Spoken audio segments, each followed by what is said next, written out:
Hi friends, नमस्कार आप सभी को। इस वीडियो लेक्चर में आप सभी का स्वागत करता हूं। आज का ये वीडियो लेक्चर प्रीपोजिशन सीरीज का तीसरा लेक्चर है। अब तक हमने पढ़ा preposition of time, prepositions of place और प्रीपोजिशंस ऑफ डायरेक्शन।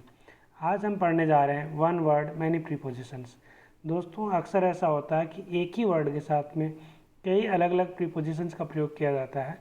तो प्रयोग कैसे किया जाता है, कि किस अवस्था में कौन सी प्रीपोजिशन का प्रयोग करना है, ये सारी बातें आज हम इस वीडियो लेक्चर में सीखेंगे। आगे बढ़ते हैं। One word many prepositions. Prepositions can not be used correctly by rote learning. Students should practise for this. बिल्कुल सही बात कही है कि प्रीपोजिशंस को हम रट करके नहीं सीख सकते। रोट लर्निंग का मतलब रट करके सीखना, तो हम रट करके हम प्रीपोजिशंस को नहीं सीख सकते। इसके लिए हमें प्रैक्टिस करनी पड़ेगी। प्रैक्टिस जितनी अच्छी ज़्यादा करेंगे हम उतनी अच्छे से कि उस चीज़ को सीख पाएंगे। Prepositions should be used according to the meaning of the sentence. जिन प्रीपोजिशंस को हम एक वर्ड के साथ अलग अलग प्रीपोजिशंस को प्रयोग कर सकते हैं, कहने का मतलब शब्द एक है और प्रीपोजिशंस अनेक हैं। एक ही शब्द में अलग अलग प्रीपोजिशंस का जहाँ प्रयोग किया जाता है, वहाँ पे हमें मीनिंग के सेंस के अकॉर्डिंग, उसके संदर्भ के अनुसार प्रीपोजिशन का प्रयोग करना चाहिए। Different prepositions are used with the same word. एक ही शब्द के साथ अलग अलग प्रीपोजिशन प्रयोग में ली जाती है, डिपेंडिंग ऑन द कॉन्टेक्स्ट, संदर्भ के अनुसार। तो हम उस संदर्भ का समझे, उस मीनिंग को समझे और उसके अनुसार ही उसकी प्रीपोजिशन का प्रयोग करें। कुछ एग्जाम्पल्स हैं, इससे चीज़ें आप समझ पाएंगे। मैरिड टू भी होता है और मैरिड विद भी होता है। तो मैरिड के साथ टू प्रीपोजिशन भी लगती है और विद प्रीपोजिशन भी लगती है। तो टू कहाँ लगती है? जब मेल मतलब पुरुष का नाम पहले आ जाए और महिला का बाद में आए तो हम टू प्रीपोजिशन लगाएंगे, और यदि महिला का नाम पहले आए और पुरुष का बाद में आए तो विद प्रीपोजिशन लगाएंगे। एग्जाम्पल देखिए, Ram was married to Sita. जब आदमी महिला से शादी करता है, बात वही है, महिला आदमी से करे चाहे आदमी महिला से शादी करे, बात वही है। लेकिन जब यहाँ पे वाक्य का संदर्भ देखें, जब शुरू में पुरुष का नाम आ जाए या रेफरेंस आ जाए, प्रोनाउन आ जाए और बाद में महिला आए तो टू प्रीपोजिशन का प्रयोग करेंगे, जैसे कि Ram was married to Sita. दूसरा एग्जाम्पल देखें, Sita was married with Ram. Ram की सीता से शादी हुई थी, सीता की राम से शादी हुई थी। एक जगह हमने टू प्रीपोजिशन का प्रयोग किया और दूसरी जगह विद प्रीपोजिशन का प्रयोग किया। इसका कारण यही है कि जब कोई महिला पुरुष से शादी करती है या पुरुष महिला से शादी करता है तो सेंटेंस में जब पुरुष पहले आता है महिला बाद में आती है तो टू प्रीपोजिशन आएगा, और जब महिला पहले और पुरुष बाद में सेंटेंस में दर्शाए जाते हैं तो विद प्रीपोजिशन आएगा। राम की शादी सीता से हुई, सीता की शादी राम से हुई। जब राम पहले आ गया तो टू प्रीपोजिशन आया और सीता पहले आ गई तो विद प्रीपोजिशन आया। ये चीज़ आप हमेशा ध्यान रखें। मेल और फीमेल के रेफरेंस में हम इसका प्रयोग करते हैं। विद प्रीपोजिशन भी सही है और टू प्रीपोजिशन भी सही है, लेकिन रेफरेंस और कॉन्टेक्स्ट को हमें समझना पड़ेगा। एक उदाहरण आप देखें, एंग्री। एंग्री एक वर्ड है, उसके साथ यहाँ पे एंग्री एट भी लगा है, एंग्री विद भी लगा है और एंग्री फॉर भी लगा है। एक ही वर्ड के साथ में तीन अलग अलग प्रीपोजिशन का प्रयोग यहाँ पे दिखाया गया है। अब देखिए, एंग्री एट, एंग्री एट यानी गुस्सा होना किसी चीज़ पर। तो जब किसी वस्तु या कोई तौर तरीके पे गुस्सा होना होता है तो हम एंग्री एट लगाते हैं। और एंग्री विद, जब हम किसी व्यक्ति से गुस्सा होते हैं तो एंग्री विद लगाते हैं। एंग्री फॉर, हम किसी व्यक्ति के एक्शन से गुस्सा होते हैं, किसी काम से गुस्सा होते हैं तो एंग्री फॉर लगाते हैं। एग्जाम्पल देखें, he is angry at your way of questioning. जिस तरीके से तुम सवाल पूछ रहे हो, यहाँ पे मैनर आ गया। जिस तरीके से तुम सवाल पूछ रहे हो उस तरीके से, तुम्हारे सवाल पूछने के तरीके से वो गुस्सा है तुम पर, तो यहाँ पे मैनर आ गया। दूसरा उदाहरण देखें, Rohan is angry with Mohan. अब यहाँ पे एंग्री विद, तो पर्सन से, व्यक्ति से, एक व्यक्ति दूसरे व्यक्ति पे गुस्सा है तो विद का प्रयोग लगेगा। तो Rohan is angry with Mohan, Rohan Mohan से गुस्सा है। तो यहाँ पे हमने विद का प्रयोग किया। पर्सन टू पर्सन जब एंग्री सेंस आता है तो विद लगाते हैं, एंग्री विद। एंग्री फॉर मतलब जहाँ पे व्यक्ति के काम से आदमी गुस्सा हो। He is angry for laughing at his kids, उसके बच्चों पर उसके बच्चों पे हंसने के लिए वो तुम पे गुस्सा है। तो बच्चों पे हंसने की जो क्रिया थी, उस क्रिया की वजह से वह उस पर गुस्सा हुआ। तो एक्शन की वजह से अगर गुस्सा होता है तो एंग्री फॉर लगाते हैं। आदमी से व्यक्तिगत रूप से एक व्यक्ति दूसरे से गुस्सा होता है तो एंग्री विद लगाते हैं। और किसी के तौर तरीके से या किसी चीज़ पे गुस्सा होते हैं तो एंग्री एट लगाते हैं। तो इस तरीके से आपने देखा कि एक ही वर्ड के साथ में अलग अलग प्रीपोजिशन का प्रयोग हो रहा है। इस तरह की बहुत सारी प्रीपोजिशंस हैं, बहुत सारे वर्ड्स हैं, उनको हम एक एक करके सीखते हैं, क्योंकि इस तरह के क्वेश्चंस आपके एग्जाम्स में अक्सर पूछे जाते हैं, जिससे स्टूडेंट्स कंफ्यूज हो जाते हैं कि हमें कौन सी प्रीपोजिशन लगानी है, कौन सी नहीं लगानी है। Married to, married with, married to सही है कि मैरिड विद सही है, दोनों ही सही है, लेकिन कॉन्टेक्स्ट क्या है वो हमें समझना पड़ेगा। तो चलिए आगे बढ़ते हैं। Appeal to person. अब देखिए टू जो है प्रीपोजिशन, जो जितने भी रेड इंक में वर्ड्स दिए गए हैं वो सारे प्रीपोजिशंस हैं, और ग्रीन इंक में दिए गए वर्ड्स हैं वो रेफरेंस हैं, संदर्भ हैं। और प्रीपोजिशन का जो प्रयोग दिखाया गया है वो वर्ब या वर्ड के साथ दिखाया गया है, तो वह उसको हमने ब्लू इंक से अंडरलाइन किया है। एक एक करके हम इनको पढ़ते हैं, देखते हैं।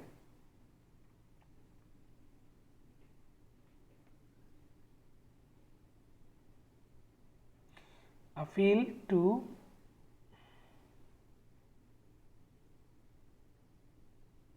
यस, अपील टू, अगर हम किसी व्यक्ति से अपील करते हैं, रिक्वेस्ट करते हैं, तो अपील टू लगाएंगे। I earnestly appeal to the principal to consider the matter. मैंने इस मैटर को कंसिडर करने के लिए प्रिंसिपल से बड़ी विनम्रता से अपील की। तो पर्सन टू पर्सन अपील हो रही है तो यहाँ पे अपील टू लगेगा। अपील अगेंस्ट, अगर हम किसी डिसीजन को के विरुद्ध में जाकर के अपील करते हैं तो वहाँ पे अगेंस्ट लगेगा। Appeal against. She appealed against the decision of the lower court, उसने लोअर कोर्ट के डिसीजन के विरुद्ध अपील की। तो आपने देखा कि पर्सन टू पर्सन, एक व्यक्ति दूसरे व्यक्ति से अपील करता है तो टू लगेगा, और किसी डिसीजन के विरुद्ध अगर कोई अपील करता है तो अगेंस्ट लगेगा। आगे देखिए एनॉयड एट, जब हम किसी चीज़ पे गुस्सा है तो एनॉयड एट होगा। अगर हम किसी व्यक्ति पर गुस्सा है तो एनॉयड विद होगा। उदाहरण देखिए एनॉयड एट का। She is annoyed at my laughing, वो मेरे हंसने की तरीके से हंसने पर गुस्सा है।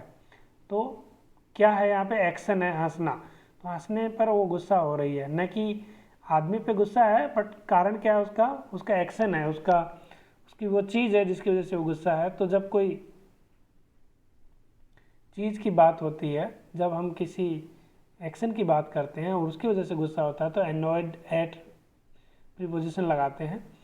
और व्यक्ति से व्यक्ति गुस्सा है, सी इज एनॉयड विद यू, वो तुमसे गुस्सा है, तो एनॉयड विद का प्रयोग करते हैं। ऐसे ही आंसर टू और आंसर फॉर। आंसर टू यानी उत्तरदायी होना, किसी व्यक्ति के प्रति उत्तरदायी होना होता है तो आंसर टू लगाएंगे, और किसी एक्शन के लिए उत्तरदायी होना होता है तो आंसर फॉर लगाएंगे। एग्जाम्पल देखें, you have to answer to the manager for your conduct, तुम्हारे बिहेवियर के लिए, तुम्हारे व्यवहार के लिए तुम्हें मैनेजर को उत्तर देना होगा, तुम मैनेजर के प्रति उत्तरदायी हो। तो यहाँ पे यू एक पर्सन हो गया और मैनेजर सेकंड पर्सन हो गया, तो एक पर्सन दूसरे पर्सन के प्रति उत्तरदायी हो रहा है तो हमने आंसर टू का प्रयोग किया। दूसरा एग्जाम्पल देखें, he was asked to answer for his misbehaviour, उसको उसके मिसबिहेवियर के लिए उत्तर देने के लिए कहा गया, जवाब देने के लिए कहा गया। तो मिसबिहेवियर के लिए कहा गया, यहाँ पे मिसबिहेवियर की वजह से उसको उत्तर देने के लिए कहा गया। तो एक्शन जहाँ पे मेंशन रहता है वहाँ हम आंसर फॉर का प्रयोग करते हैं, और जहाँ पर्सन टू पर्सन, एक पर्सन दूसरे पर्सन के प्रति उत्तरदायी होता है तो हम आंसर टू का प्रयोग करते हैं। इसी तरीके से आर्म अगेंस्ट, अब कोई डेंजर होता है, कोई खतरा होता है, उसके प्रति हमें सावधान होना होता है तो हम प्रयुक्त करते हैं आर्म अगेंस्ट प्रीपोजिशन का। और कोई व्यक्ति कोई हथियार, वेपन इत्यादि के साथ में अपने आप को गार्ड करता है तो हम आर्म विद लगाते हैं। एग्जाम्पल देखें सबसे पहले आर्म अगेंस्ट का। We must arm ourselves against the danger of कोविड-19।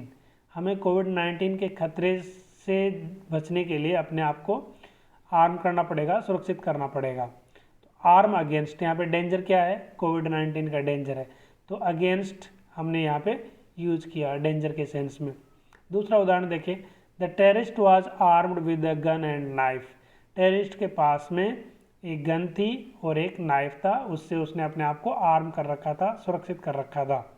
तो यहाँ पे वेपन जब किसी के पोजीशन में होंगे तो आर्म विद होगा, और अगर हम किसी डेंजर की बात कर रहे होंगे जिससे हम बचने के बारे में बात करेंगे तो आर्म अगेंस्ट प्रयोग करेंगे। अब आगे देखिए, agree, agree with, agree to, agree on. जब हम एक व्यक्ति दूसरे व्यक्ति से सहमत होता है किसी बात को लेकर तो हम एग्री विद करेंगे, और किसी प्रस्ताव को लेकर के, प्रपोजल को लेकर के कोई सहमति व्यक्त करता है तो एग्री टू करेंगे, और किसी पॉइंट पर, किसी टॉपिक पर हम एक दूसरे से एग्री होते हैं तो एग्री ऑन करेंगे। एग्जाम्पल देखें, Rohan fully agrees with Saloni on this issue. तो यहाँ पे रोहन और सलोनी दोनों एक दूसरे से सहमति व्यक्त कर रहे हैं, पर्सन टू पर्सन एग्रीमेंट है ये, इसलिए हमने प्रयोग किया एग्री विद का। दूसरा उदाहरण देखें, I can not agree to his proposal of dividing this property. यहाँ पे जो प्रपोजल है वो प्रॉपर्टी डिवीजन का है, तो ये एक प्रस्ताव की बात हो रही है, तो प्रस्ताव के संदर्भ में जब हम प्रीपोजिशन एग्री के साथ लगाएंगे तो वो टू लगेगी, तो हमने यहाँ पे एग्री टू का प्रयोग किया। अब आगे देखिए, एग्री ऑन। अब किसी पॉइंट पर, किसी टॉपिक पर हम कोई एग्रीमेंट की बात करते हैं, सहमति की बात करते हैं तो एग्री ऑन यूज करेंगे। After a lengthy discussion the stakeholders agreed on the agreement. एक लंबे डिस्कशन के बाद सभी स्टेक होल्डर्स उस सहमति पत्र पर या सहमति पर सहमत हो गए। यहाँ पे एक एग्रीमेंट का जो पॉइंट था उस पॉइंट पर काफ़ी डिस्कशन हुआ, उसके बाद सहमति बनी। तो सहमति किस पे बनी उस पॉइंट पर बनी, उस एग्रीमेंट पे बनी, उस टॉपिक पे बनी, इसलिए हमने यहाँ पे एग्री ऑन प्रीपोजिशन का प्रयोग किया। आगे देखिए, एर्ग्यू अगेंस्ट।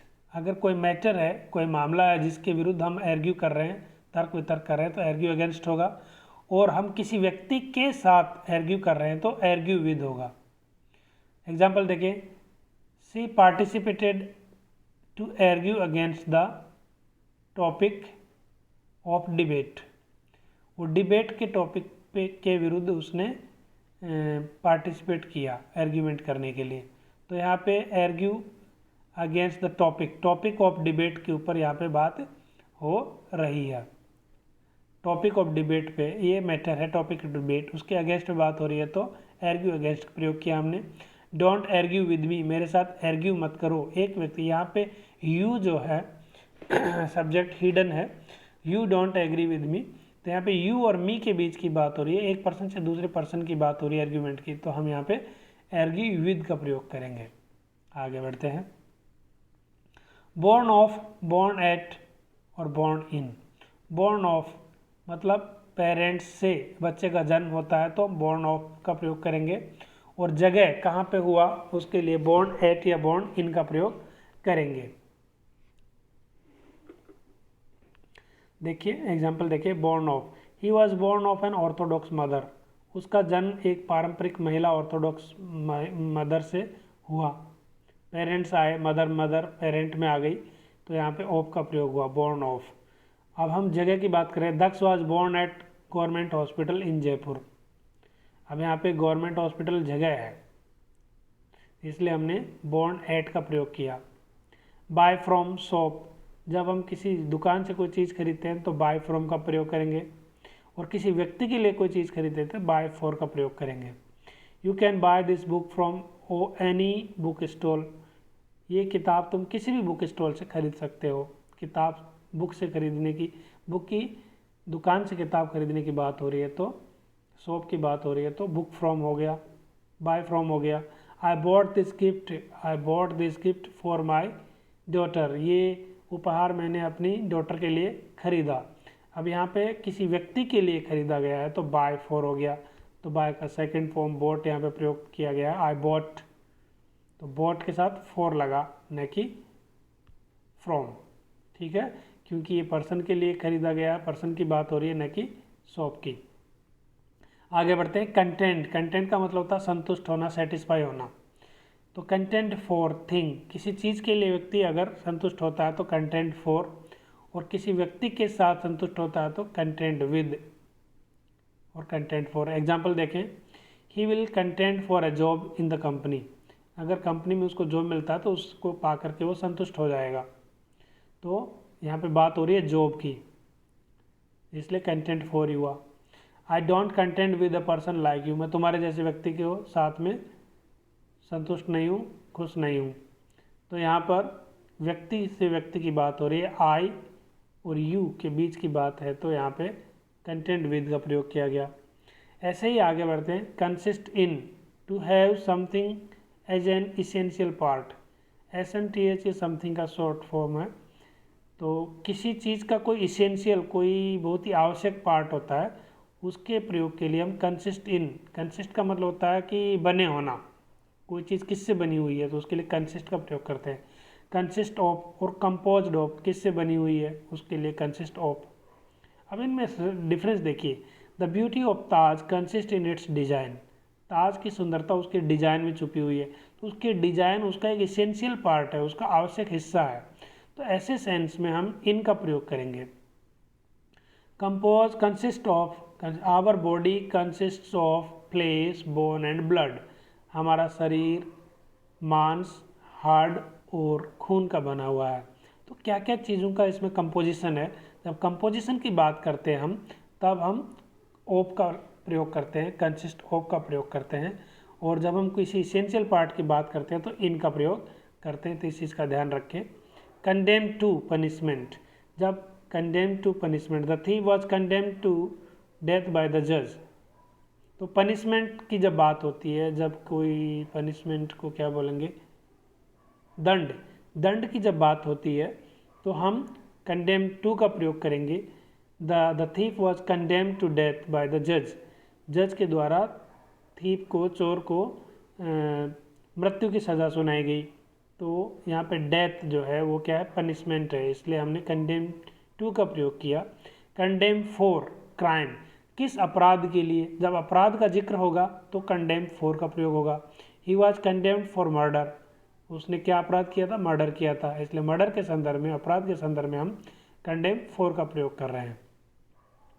इसी तरीके से कंपेयर टू, जब दो अलग अलग प्रकार की चीज़ें होती हैं जिनमें सिमिलरिटी नहीं होती, जिनमें समानता नहीं होती, उसके लिए कंपेयर टू का प्रयोग करेंगे। और जब दो एक जैसी चीज़ें होंगी तो कंपेयर विद का प्रयोग करेंगे। बड़े ध्यान देने वाली लायक बात है। जब दो असमान चीज़ें होंगी उनमें कंपेरिजन होगा, उनमें तुलना होगी तो कंपेयर टू, और जब दो समान चीज़ें आपस में उनमें तुलना होगी तो कंपेयर विद का प्रयोग होगा। Don't compare water to milk, water की क्वालिटी अलग है, मिल्क की क्वालिटी अलग है, दोनों में कोई सिमिलरिटी नहीं है क्वालिटी को लेकर के, इसलिए उसकी कंपैरिजन की बात होगी तो कंपेयर टू होगा। और जब कंपेयर विद तब होगा जब एक समान, कोई एक ही क्लास की, एक ही कैटेगरी की दो चीज़ों का कंपैरिजन होगा तो हम कंपेयर विद का प्रयोग करेंगे। जैसे कि Kalidas is often compared with Shakespeare, Kalidas की अक्सर शेक्सपियर से तुलना की जाती है। शेक्सपियर भी एक ड्रामेटिस्ट था, एक लिटरेरी फिगर था, और कालिदास भी एक लिटरेरी फिगर, एक ड्रामेटिस्ट था, इसलिए दोनों की समानता है। तो यहाँ पे दोनों की समानता होने की वजह से हमने कंपेयर विद का प्रयोग किया। वाटर अलग क्वालिटी रखता है, मिल्क अलग क्वालिटी रखता है, इसलिए दोनों में हमने कंपेयर टू का प्रयोग किया। आगे बढ़ते हैं। कंपीट विद, जब हम किसी व्यक्ति से कंपीट करेंगे, कंपीट यानी प्रतिस्पर्धा करना, तो जब हम एक व्यक्ति की दूसरे व्यक्ति से प्रतिस्पर्धा की बात करते हैं तो कंपीट विद लगाएंगे। और हम किसी जॉब के लिए कंपीट करने की बात करेंगे, प्रतिस्पर्धा की बात करेंगे तो कंपीट फॉर लगाएंगे। Can you compete with Ram, क्या तुम राम के साथ प्रतिस्पर्धा कर सकते हो, तो तुम और राम दोनों के बीच की प्रतिस्पर्धा की बात हुई तो कंपीट विद का प्रयोग हुआ। दूसरी तरफ, she has to try her best to compete for this job, उसको ये जॉब पाने के लिए अपना बेस्ट देना पड़ेगा। अब यहाँ पे देखिए जॉब की बात हो रही है तो हमने कम्पीट फॉर का प्रयोग किया। कंसल्ट ऑन मैटर, जब हम किसी मैटर पे बातचीत कर रहे होते हैं, कंसल्ट कर रहे होते हैं, तो मैटर पे कंसल्ट करने के लिए कंसल्ट ऑन लगाएंगे। और किसी व्यक्ति से कंसल्ट कर रहे हैं, सलाह मशवरा कर रहे हैं, तो कंसल्ट विद का प्रयोग करेंगे। देखिए एग्जाम्पल देखिए, we did not consult on this matter, हमने इस मैटर पे कोई बात नहीं की। तो यहाँ पे मैटर की बात हो रही है, किसी मामले की बात हो रही है, तो कंसल्ट ऑन आ गया। दूसरा उदाहरण देखें, you should consult with A doctor, तुम्हें एक डॉक्टर से सलाह लेनी चाहिए, डॉक्टर से कंसल्ट करना चाहिए। तो यहाँ पे पर्सन, डॉक्टर एक पर्सन है, यू भी एक पर्सन है, पर्सन टू पर्सन जब कंसल्टेशन की बात होती है तो कंसल्ट विद, और पर्सन टू मैटर कंसल्टेशन की बात होगी तो कंसल्ट ऑन का प्रयोग होगा। अब यहाँ पे नेक्स्ट उदाहरण देखें, डिसप्लीज्ड एट, प्लीज यानी प्रसन्न होना, डिसप्लीज यानी प्रसन्न नहीं होना, मतलब दुखी होना। डिसप्लीज्ड एट, तो किसी चीज़ पे अगर आप प्रसन्न नहीं है तो डिसप्लीज्ड एट, और किसी व्यक्ति पे प्रसन्न नहीं है तो डिसप्लीज्ड विद। ध्यान रखें, चीज़ के लिए, वस्तु के लिए, मैनर के लिए डिसप्लीज्ड एट, और व्यक्ति के लिए डिसप्लीज्ड विद। उदाहरण देखें, she is not displeased at such jokes, ऐसे जोक पर, ऐसे चुटकुलों पर वो गुस्सा नहीं होती है। तो यहाँ पे चुटकुले एक चीज़ है, उस पर वो गुस्सा नहीं होने की बात कर रही है तो डिसप्लीज्ड एट लगा। दूसरा उदाहरण देखें, दक्ष इज़ ग्रेटली डिसप्लीज्ड विद दिव्या, दक्ष और दिव्या के बीच की बात हो रही है तो दक्ष दिव्या से गुस्सा है, बहुत गुस्सा है, तो हमने यहाँ पे डिसप्लीज्ड विद का प्रयोग किया। आगे बढ़ते हैं, डिसगस्टेड एट, डिसगस्ट का मतलब होता है घृणा करना, नफरत करना किसी चीज़ से। तो हम किसी चीज़ से नफरत करेंगे तो डिसगस्ट एट का प्रयोग करेंगे, और किसी व्यक्ति से नफरत करेंगे तो डिसगस्ट विद का प्रयोग करेंगे। She was disgusted at his silly joke, उसके सिली जोक के ऊपर वो गुस्सा हुई, घृणित हो गई, उसको नफरत हो गई उसके सिली जोक से, तो यहाँ पे डिसगस्टेड एट का प्रयोग किया। He is disgusted with his brother, वो अपने भाई से घृणित है, भाई से गुस्सा है, तो डिसगस्ट विद का प्रयोग किया। आगे बढ़ते हैं, डाई ऑफ और डाई फ्रॉम बहुत इंपॉर्टेंट है। डाई ऑफ, जब हम किसी बीमारी से कोई मरने की जिक्र की बात करते हैं, कोई व्यक्ति किसी बीमारी से मरता है तो डाई ऑफ का प्रयोग करते हैं। और जब मरने का जो कारण है वो इनडायरेक्ट है, सीधा कारण नहीं बताया जाता है, तो हम डायरेक्ट डाई फ्रॉम का प्रयोग करते हैं। उदाहरण से समझ में आएगा, ही डाइड ऑफ कैंसर, वो कैंसर से मर गया। यहाँ पे बीमारी है कैंसर, इसलिए हमने डाइड ऑफ का प्रयोग किया, ऑफ प्रीपोजिशन लगी। दूसरा उदाहरण देखिए, he died from exposure to radiation, वो रेडिएशन के एक्सपोजर से मरा। अब देखिए यहाँ पे इनडायरेक्ट उसकी डेथ कैसे हुई, रेडिएशन हुआ, रेडिएशन का एक्सपोजर हुआ, उससे उसको कैंसर हुआ और कैंसर से डेथ हुई। तो रेडिएशन एक इनडायरेक्ट कोज है डेथ का, तो यहाँ पे हमने डाइड फ्रॉम का प्रयोग किया। अगर यहाँ पे कैंसर होता तो हम डाइड ऑफ करते। तो जब कभी कोई बीमारी का जिक्र होता है तो हम ऑफ का प्रयोग करेंगे, और जब कोई इनडायरेक्ट कोज होता है किसी डेथ का तो हम डाइड फ्रॉम का प्रयोग करेंगे। डेस्टाइंड फॉर, डेस्टाइंड फॉर मतलब कोई किसी चीज़ के लिए, भाग्य में कोई चीज़ लिखी होती है, डेस्टिनी मतलब भाग्य, तो डेस्टाइंड फॉर यानी ये चीज़ उसके भाग्य में लिखी हुई थी। तो जब ये आदमी इसी चीज़ के लिए बना हुआ था, ऐसे सेंस में हम डेस्टाइंड फॉर का प्रयोग करेंगे। और डेस्टाइंड टू, तो इसमें क्या है, कोई सब्जेक्ट या कोई कंडीशन होती है, कोई अवस्था होती है, कोई स्थिति होती है, उस संदर्भ में हम जब लक की बात करते हैं तो हम डेस्टाइंड टू करते हैं। अब उदाहरण देखिए इसके, he was destined for the post of prime minister, उसका जन्म ही प्राइम मिनिस्टर बनने के लिए हुआ था, वो आया इस धरती पर प्राइम मिनिस्टर बनने के लिए था, तो वो उसका क्रिएशन ही इसी चीज़ के लिए हुआ था, तो यहाँ पे डेस्टाइंड फॉर का प्रयोग हमने किया। He is destined to such a pitiable condition, उसकी स्थिति बहुत ही दयनीय है, तो कंडीशन आ गई यहाँ पे, सब्जेक्ट और कंडीशन जब होता है तो हम डेस्टाइंड टू का प्रयोग करते हैं। तो वो ऐसी ही दयनीय स्थिति के लिए आया था, तो उसकी कंडीशन है, इसलिए हमने यहाँ पे डेस्टाइंड टू का प्रयोग किया। आगे बढ़ते हैं, एक्सचेंज फॉर, एक्सचेंज यानी अदला बदली करना, चीज़ों को बदलना। एक्सचेंज फॉर थिंग, जब किसी वस्तु को हम एक्सचेंज करने की बात करेंगे तो एक्सचेंज फॉर लगेगा, और किसी व्यक्ति से कोई चीज़ एक्सचेंज करेंगे तो एक्सचेंज विद लगेगा। She exchanged a book for a painting, उसने एक पेंटिंग के बदले एक किताब बदल ली। तो यहाँ पे बुक और पेंटिंग की आपस में बात हो रही है, दो चीज़ें आपस में अदला बदली हो रही है, तो हमने एक्सचेंज फॉर का प्रयोग किया। Exchange with, she wants to exchange her views with me, वो अपने विचार मेरे साथ में साझा करना चाहती है। तो यहाँ पे विचारों को साझा करने की बात हो रही है एक व्यक्ति से दूसरे व्यक्ति की, तो हमने एक्सचेंज विद का प्रयोग किया, एक्सचेंज विद। अब लिव के साथ में देखें, यहाँ पे बहुत सारी प्रीपोजिशंस आई है अलग अलग सेंस में। लिव एट, छोटी जगह में रहते हैं तो लिव एट। लिव इन, बड़ी जगह पे रहते हैं तो लिव इन। लिव ऑन, हम किस पे आश्रित है खाना जीवन के लिए, उसके लिए लिव ऑन। लिव फॉर, हम किस लिए जी रहे हैं, उसके लिए लिव फॉर। लिव विद, हम किस व्यक्ति के साथ रह रहे हैं तो लिव विद। तो अलग अलग सेंस में लिव के साथ में बहुत अलग अलग प्रीपोजिशंस लगी हुई है यहाँ पे। ही लिव्स एट सागवाड़ा इन डूंगरपुर, तो यहाँ पे देखिए सागवाड़ा एक छोटी जगह है और डूंगरपुर एक बड़ी जगह है। डूंगरपुर एक डिस्ट्रिक्ट है, बिगर प्लेस है, इसलिए इससे पहले हमने इन का प्रयोग किया।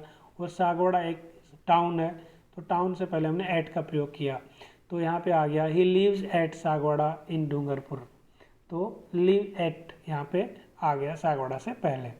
दूसरा उदाहरण देखें, Robert lives in London, London एक बड़ा शहर है इसलिए इन का प्रयोग हुआ, Robert lives in London.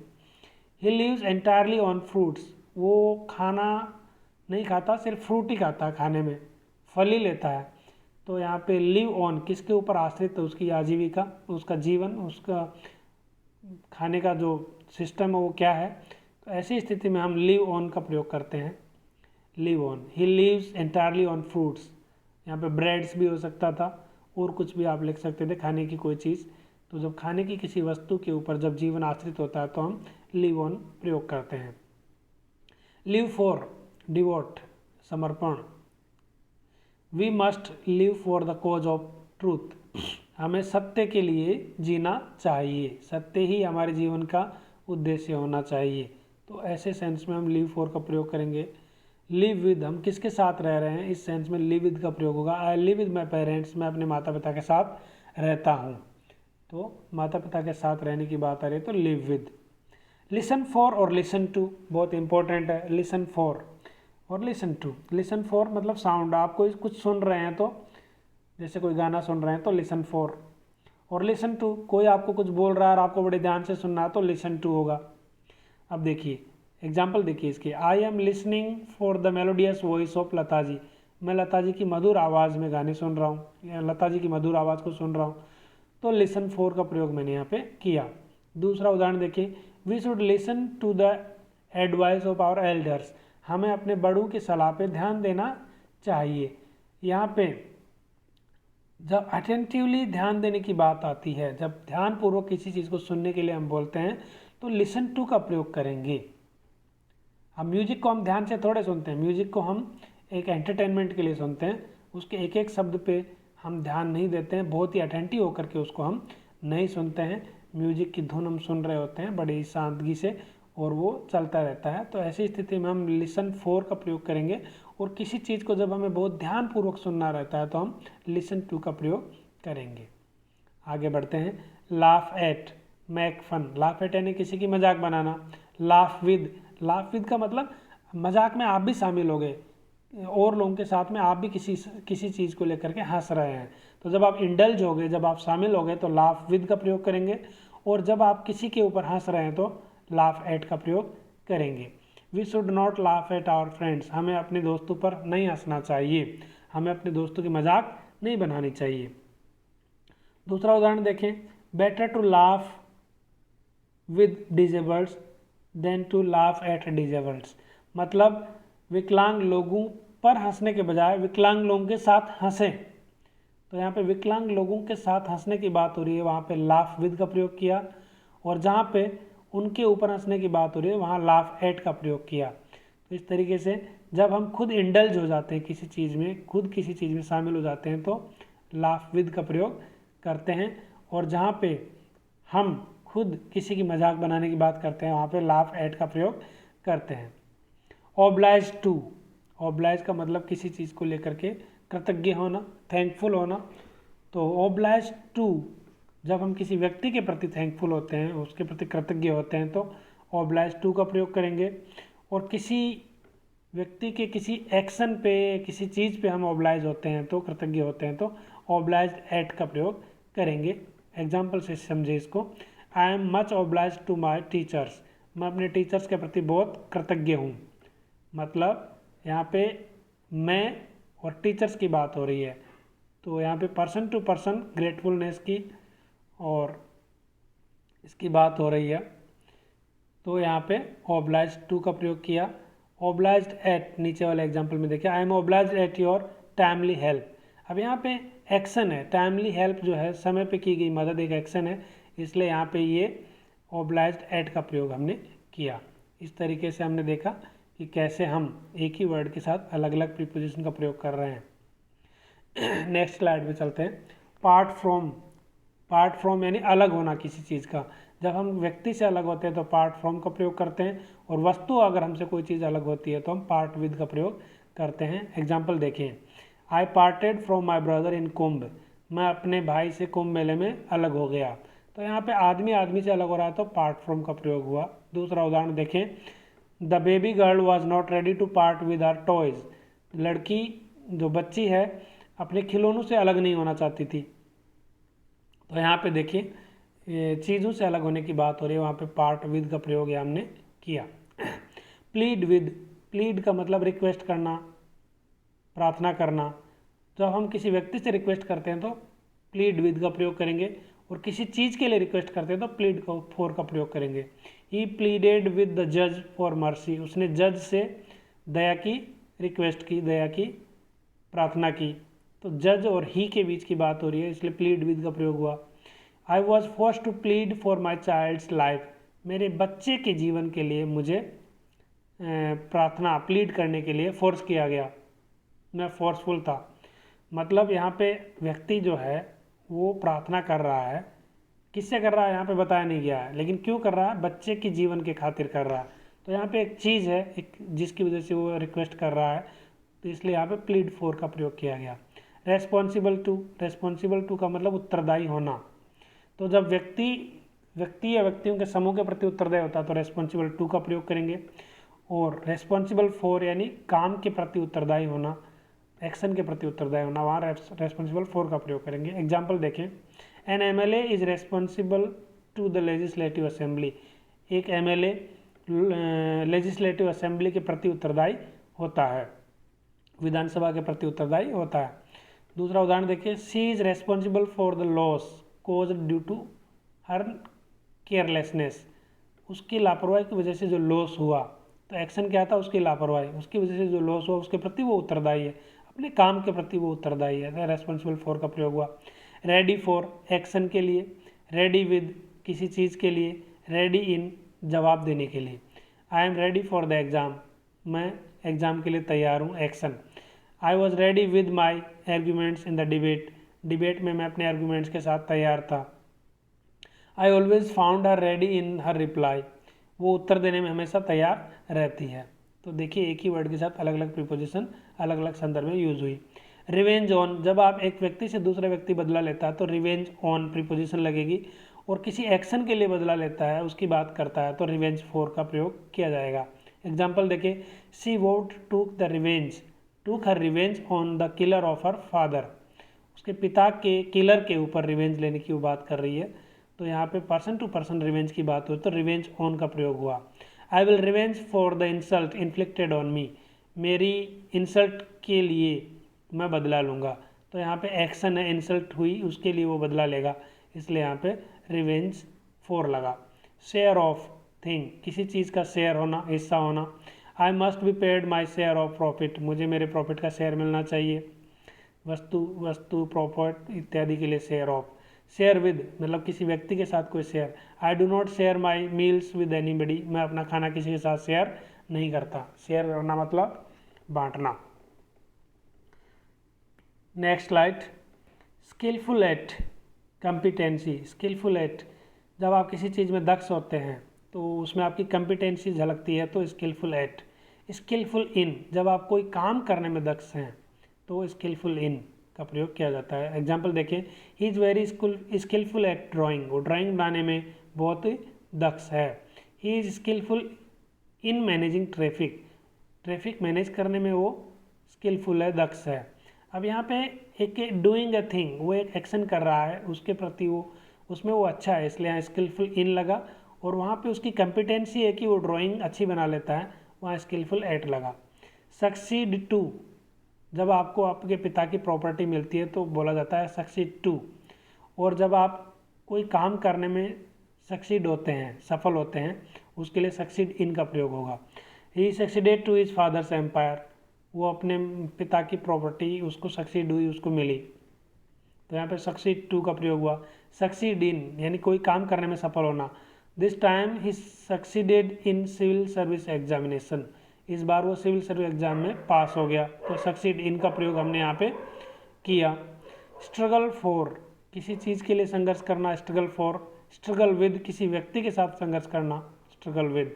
We have to struggle hard for keeping people healthy in Covid period, Covid period में लोगों को स्वस्थ रखने के लिए हमें स्ट्रगल करना पड़ेगा। तो स्ट्रगल फॉर का प्रयोग हुआ क्योंकि हम यहाँ पे लोगों की हेल्थ के बारे में बात कर रहे हैं। स्ट्रगल विद की बात होगी तो पर्सन टू पर्सन बात होगी। We should not struggle with our neighbours, हमें अपने नेबर से लड़ाई झगड़ा नहीं करना चाहिए, संघर्ष नहीं करना चाहिए। स्ट्रगल विद का प्रयोग किया है यहाँ पे। स्पीक फॉर, किसी व्यक्ति के लिए बात करना, speak for. You go there, I have already spoken for you to the secretary, तुम वहाँ जाओ, मैंने ऑलरेडी सेक्रेटरी से तुम्हारे बारे में बात कर ली है, तो स्पोकन फॉर का यहाँ हमने प्रयोग किया। स्पीक अबाउट, किसी चीज़ के बारे में बात करना।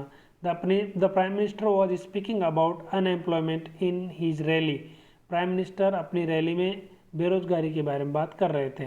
तो किसी चीज़ के बारे में बात करेंगे तो स्पीकिंग अबाउट, और किसी व्यक्ति के बारे में बात करेंगे तो स्पीक फॉर। थैंकफुल फॉर, किसी चीज़ के प्रति कृतज्ञ हैं, ग्रेटफुल है तो थैंकफुल फॉर।